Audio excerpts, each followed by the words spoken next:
SPN levers இதை நீங்கள் கேள்விப்பட்டிருப்பீங்க. கம்ப்யூட்டர் டெக்னாலஜி ஏஐ தான் ஃபியூச்சரில் ஆள போகுது அப்படின்னு. அது மூலியமே உண்மை இல்லைங்க. ஓகே, ஏன்னா பாஸ்ட்ல டெக்னாலஜி தான் ஆண்டுச்சு, இப்பயும் டெக்னாலஜி ஏஐ தான் ஆண்டுகிட்டு இருக்கு, ஃபியூச்சர்லயும் இந்த கம்ப்யூட்டர் டெக்னாலஜி ஏஐ தான் ஆள போகுது. ஓகேங்களா? What if I tell you, இன்னும் 2-3 வருஷத்துல இந்த இண்டஸ்ட்ரியில நீங்க ஒரு மோஸ்ட் சாட் ஆஃப்டரான ஒரு ப்ரொஃபஷனல் இருந்தால் எப்படி இருக்குங்க? வித் ஒரு சாஃப்ட்வேர் ஸ்கில்ஸ், ஏஐயோட ஸ்கில்ஸ் அண்ட் சைபர் செக்யூரிட்டியோட ஸ்கில்ஸ் உங்க கையில இருந்துச்சுன்னா உங்க எதிர்காலம் எப்படி இருக்கும் யோசிச்சு பாருங்க. இதோட வாய்ப்பு தான் இது. Diploma in software engineering with AI and cyber security module, best of 3 worlds வந்து இன்னைக்கு வந்து அதை படிக்கிறதுக்கு வேண்டிய வாய்ப்பு உங்களுக்கு இருக்கு. இதை பத்தி தெரிஞ்சுக்கணும்னா பயோல என்னோட லிங்க் இருக்கும், கிளிக் பண்ணி என்ன ஃபாலோ பண்ணுங்க. இதை படிக்கிறதுக்கு வேண்டிய டீட்டெயில்ஸ் நான் உங்களுக்கு கொடுக்குறேன். அண்ட் இந்த துறையில நம் மக்கள் கண்டிப்பா நிறைய பேர் இருக்கணும்.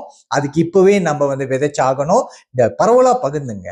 ஸோ இப்போ இன்னொரு கொஸ்டின் என்னன்னா, இப்போ இந்த துறையில நிறைய பேர் இருக்கும் போத வாட் மேக்ஸ் யூ ஸ்பெஷல், நீங்க ஏன் ஸ்பெஷலா இருக்க போறீங்க அப்படின்னு சொல்றேன் இந்த ப்ரோக்ராம் எடுத்து படிக்கிறப்ப.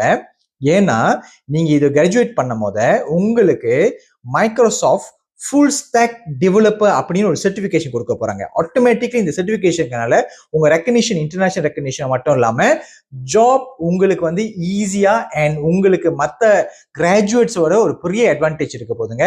இது ரொம்ப ரொம்ப ஸ்பெஷலான ப்ரோக்ராம். குறிப்பிட்ட சில பேருக்கு தான் எஸ்பிஎம் லீவர்ஸ்க்கு இதை நம்ம ஆஃபர் பண்றோம். கண்டிப்பா பயோல லிங்க் இருக்கு, பண்ணலாம் பண்ணுங்க. எப்படி நீங்களும் ஃபியூச்சர்ல ஒரு ஹைலி சார்ட் ஆஃப்டர் ப்ரொஃபஷனல் ஆகலான்னு நான் கைட் பண்றேன். வெற்றி வணக்கம், டாக்டர் சஞ்சய்.